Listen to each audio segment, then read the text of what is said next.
BA तृतीय वर्ष के प्रथम प्रश्न पत्र में हम भारतेंदु युग की कविता के बारे में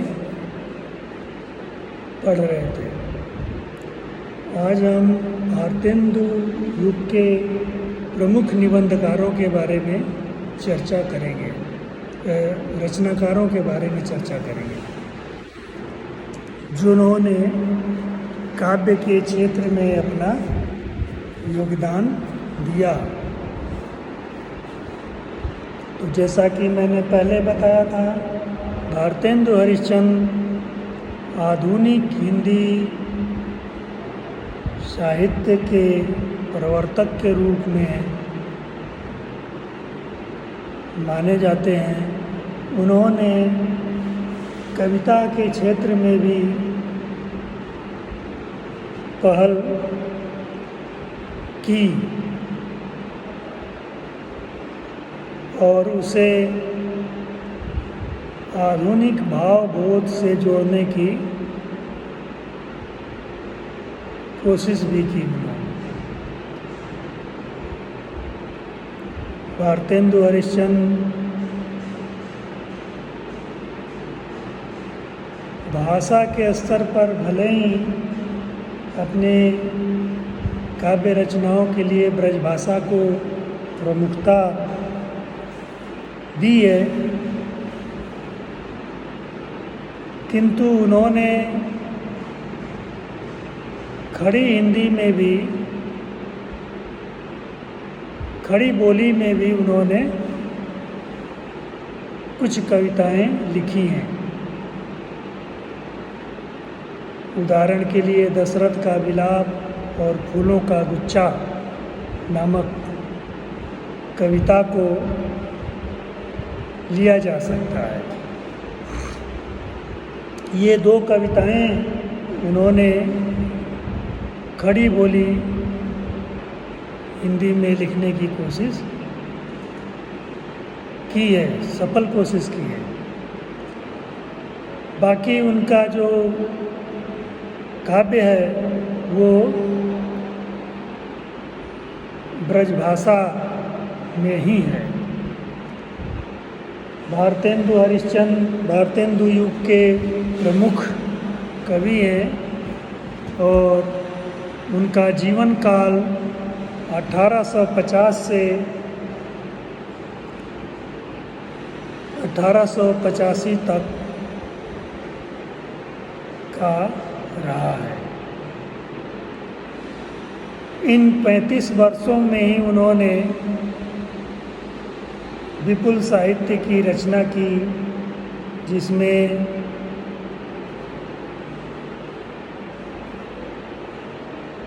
कविता, कहानी, निबंध, नाटक, जीवनी, आत्मकथा,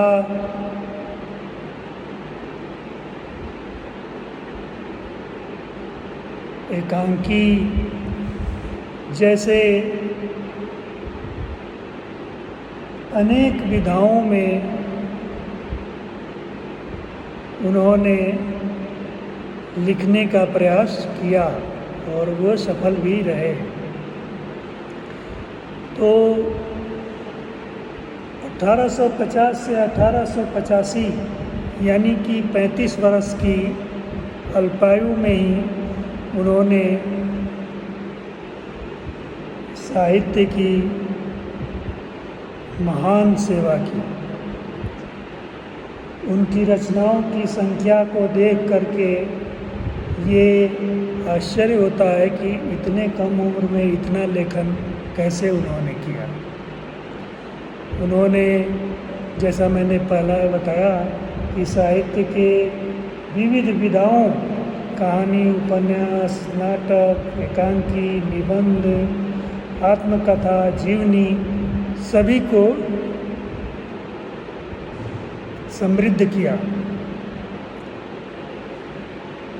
एक तरह से कहें कि उन्होंने अनेक विधाओं का परिवर्तन किया। वे आधुनिक हिंदी के प्रवर्तक तो हैं ही, 18 वर्ष की आयु में उन्होंने बंगला से विद्या सुंदर नाटक का हिंदी में अनुवाद किया। इसी समय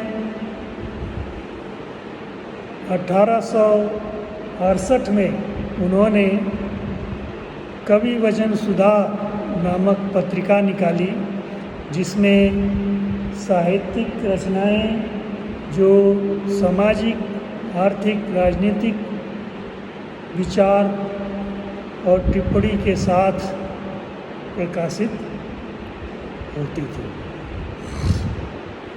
साहित्यिक रचनाओं के साथ साथ इसी पत्रिका में उन्होंने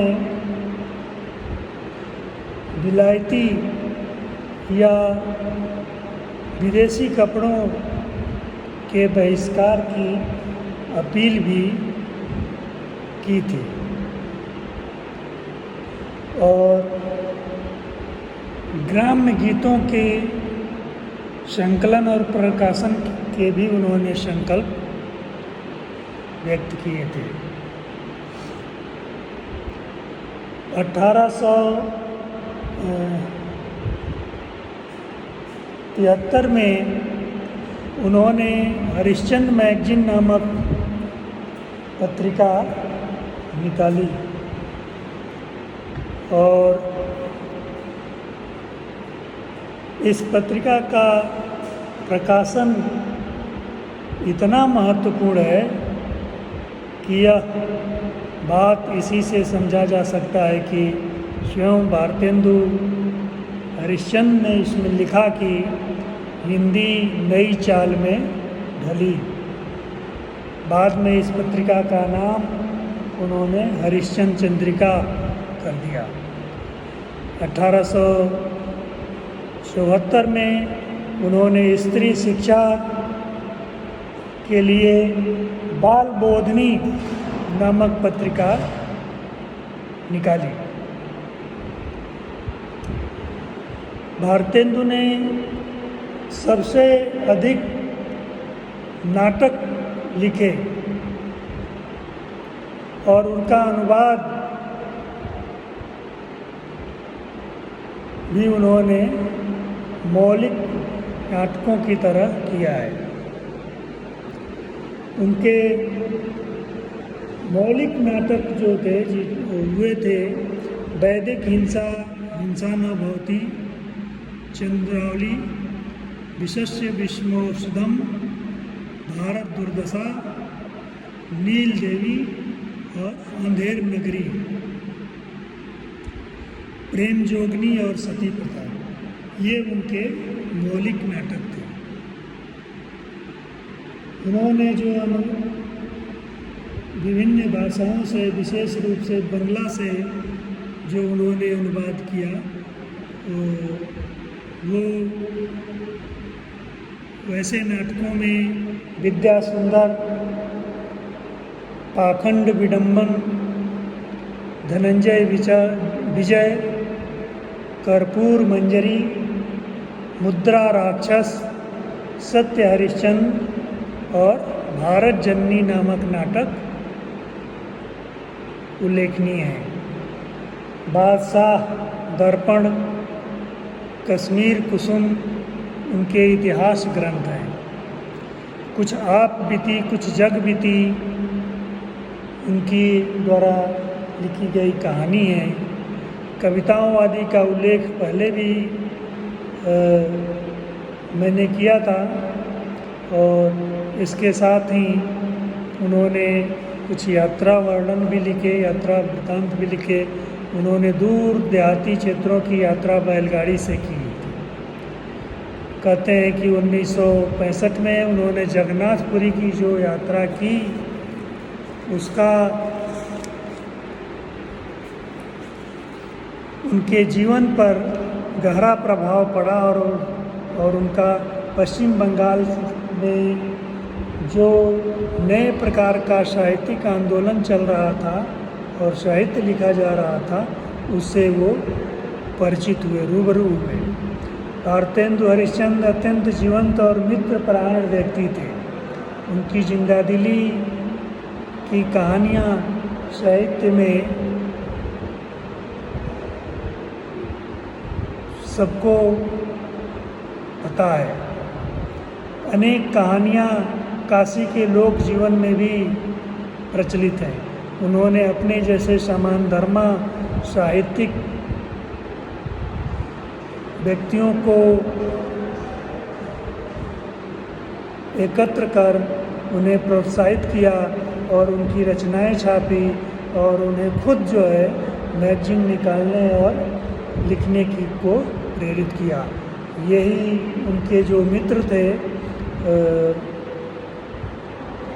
जिसमें प्रताप नारायण मिश्र, बालकृष्ण भट्ट, बद्री नारायण चौधरी, ठाकुर जगमोहन सिंह, श्रीनिवास दास, लाला श्रीनिवास दास, राधाचरण गोस्वामी आदि, इन्हीं को मिलाकर के हम भारतेंदु मंडल भी कहते हैं, जिसका नेतृत्व और मार्गदर्शन भारतेंदु ने किया। सबके अपने अपने अलग व्यक्तित्व हैं, अलग प्रतिभाएं थी उनमें, किंतु भारतेंदु से जुड़ करके उनको एक आधुनिक विचार और दिशा मिला और इन लोगों ने भारतेंदु युग में विपुल साहित्य की रचना की, प्रबुद्ध साहित्य उन्होंने लिखा। तो ये भारतेंदु जी के व्यक्तित्व का ये एक छोटा सा मूल्यांकन है और हम ये कह सकते हैं कि भारतेंदु ने जो साहित्य की एक नहीं अनेक विधाओं में लिख करके जो उन्होंने परिपाटी शुरुआत की, उससे जो है हिंदी साहित्य समृद्ध हुआ। धन्यवाद।